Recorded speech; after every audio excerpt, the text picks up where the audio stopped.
y una niebla tan espesa nos inundó que se podía atrapar entre las manos. La botella estaba a salvo en mi cuarto. Al salir de mi camarote y andar por los pasillos en medio de esa oscuridad blanca, me pareció observar la silueta de un hombre. Mi respeto por las cosas irreconocibles me impedían moverme del sitio en el que le miraba. Tras un breve momento de atención, pude reconocer lo que creí que era un espectro. ¿Qué haces ahí a estas horas, Orlando? Aquí tratando de peinar un pescado. Su esencia humilde y sencilla traía la paz en medio de las dificultades. Sus chistes continuos eran un festival para el espíritu.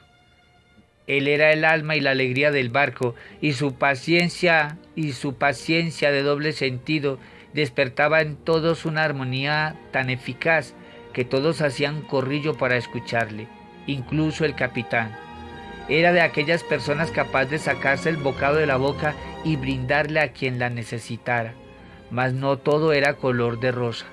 Orlando estaba preocupado por algo que no se atrevía a confesar. Nunca le había visto en ese plan. A mi parecer era una persona muy sobria, serena y segura de sí mismo. Pero ahora se mostraba inconforme por algo que no se permitía mencionar. Por más que traté durante toda la noche hasta la mañana de indagar su preocupación, su boca evadía la charla, con algunos de sus famosos chistes que hacía olvidar la confusión. En la mañana, el capitán tomaba la decisión de volver a tierra firme. Supongo que todos estábamos felices por la decisión, en especial yo. Mi razón era de volver a ver Amparo. Al llegar al puerto, nos ubicamos en el mismo sitio de donde habíamos zarpado. Todos bajaron del barco menos Milciades Barbosa. La actitud del capitán no era normal, primero porque nos había dirigido hacia ninguna parte, luego porque regresamos al puerto sin haber cumplido una misión específica, cuando tenía presente que Milciades siempre había sido una persona con objetivos a cumplir. Pero también algo extraño sucedía en mí. Quería disfrutar la vida y no sabía de qué manera. Un hechizo extraño nos traía transformado a todos, imaginando que quizás aquella botella era responsable de lo que sucedía, y no tenía idea si solo era sugestión mía o realmente era un talismán capaz de cambiar el curso de las historias. De todas maneras, la botella estaba a salvo en mi camarote. Había experimentado una necesidad que traía arrogancia a mi manera de ver diferente las cosas. Trataba de simplificar mis prioridades y por primera vez estaba pensando solo en mí. De una manera egoísta quería complacer la vanidad en mi interior y empecé a experimentar las necesidades del yo sugestivo. Como si pudiera adivinar los espíritus, me encontraba frente a las voces de las mentes de la tripulación. Un poder extraño corría dentro de mi interior y sin que nadie dijera nada ya me anteponía sus pensamientos con una seguridad de mentalista que a mí mismo me daba miedo, porque no podía disfrutar de las cosas simples de la vida sin antes imaginar qué podía acontecer. Anduve por las calles de la ciudad buscando un fuego extraño que me llamaba, una voz dulce y a la vez amarga que se colaba en mis tímpanos de una forma lejana y desaparecía hasta confundir mi razón y mi entendimiento, al tiempo que me obligaba a ir en busca de ella y a pesar de la extensa búsqueda no la encontraba. Me dirigí hacia el hotel donde habíamos estado y solo encontré una casa en ruinas que había desaparecido no sé hace cuántas lunas. Tan solo permanecían sus muros lamosos, corroídos por el agua de los años. No comprendí esa situación. Era imposible porque hasta solo hace 3 días tuve la oportunidad de compartir mi cuerpo con ella en una de esas habitaciones. Pero la calle que anduvimos se tornaban diferentes y apáticas a medida que caminaba entre ellas. Al pasar un anciano por aquel hotel, le pregunté y este contestó: «Señor, perdone la pregunta, Sí, joven, dígame, ¿qué pasó con el hotel? ¿En qué época está usted, señor? Ese hotel fue cerrado hace 70 años. Dicen que allí murieron 2 amantes. Al parecer hablan las malas intenciones que un joven como de su edad mató a su mujer porque la encontró en brazos de otro hombre, precisamente hoy hace 70 años.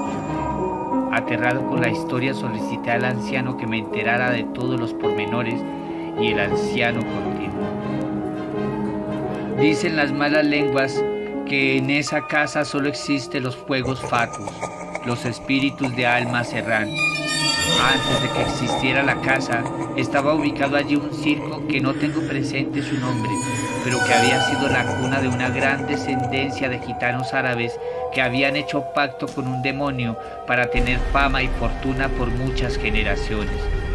Dicen que sus tiendas eran portales, bucles que atrapaban a las almas y las llevaban en cautiverio, que todos los que participaban de sus funciones eran llevados a una especie de infierno.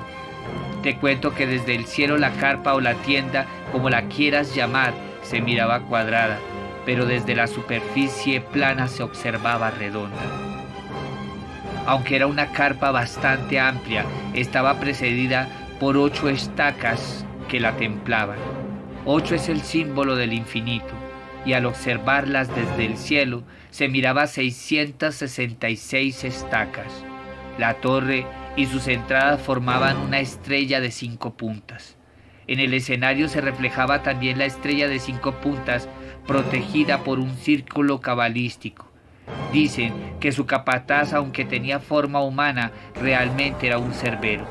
Lo curioso de todo esto es que sus dueños eran 5, uno por cada punta de la estrella, y que su nueva generación también estaba conformada por 5.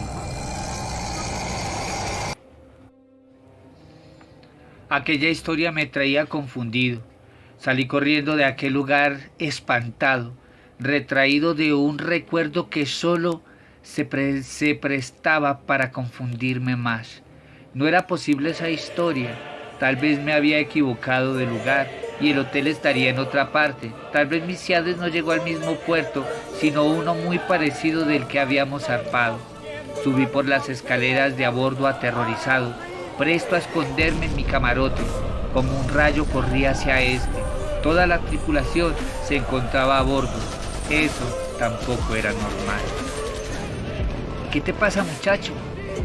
¿Que llegas y no saludas?, dijo el capitán. Mira quién vino a visitarnos.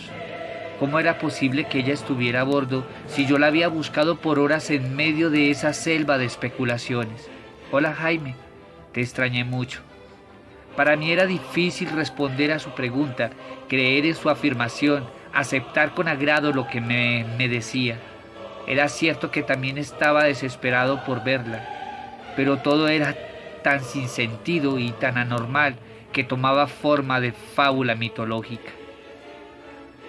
Sentía temor de acercarme a ella, pero al mismo tiempo tenía la necesidad de abrazarla, besarla y decirle cuánto la amaba. No tuve más remedio que entregarme a mis sentimientos sin corresponder a mis temores. Pero mis manos temblaron al tocarla. Presentía que aunque su cuerpo estaba presente, esa no era ella. Que aunque su voz era la misma, la energía de su alma era tan contraria a la mía que me encerraba en un sofoco inconstante. Con desespero besé su boca, intentando encontrar en aquel beso su alma, y aún hasta el beso me fue indiferente, al extremo de ser desconocido para mi tacto. Por motivos que desconozco, corrí hacia el camarote, procurando encontrar respuestas en aquella botella que yacía a salvo entre mis libros, y todo, sin margen de error, se mostraba como un maldito y engreído sueño. Al entrar a mi camarote tomé la botella para romperla en 1000 pedazos. La golpeé contra todo para quebrarla, y esta, por más que la golpeaba, no se rompía.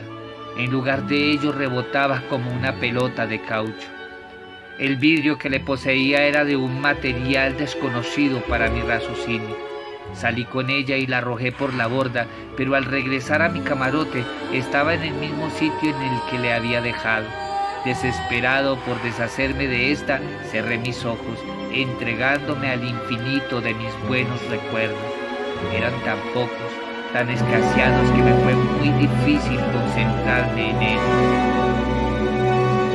Maldije mi deseo por querer que algo tan mágico realmente existiera, y todos afuera se preguntaban la causa de mi locura. Solo para mí era real aquel objeto y no estaba dispuesto a solicitar favores de la botella. Tenía presente lo que había leído y no estaba dispuesto a caer en sus trampas y engaños.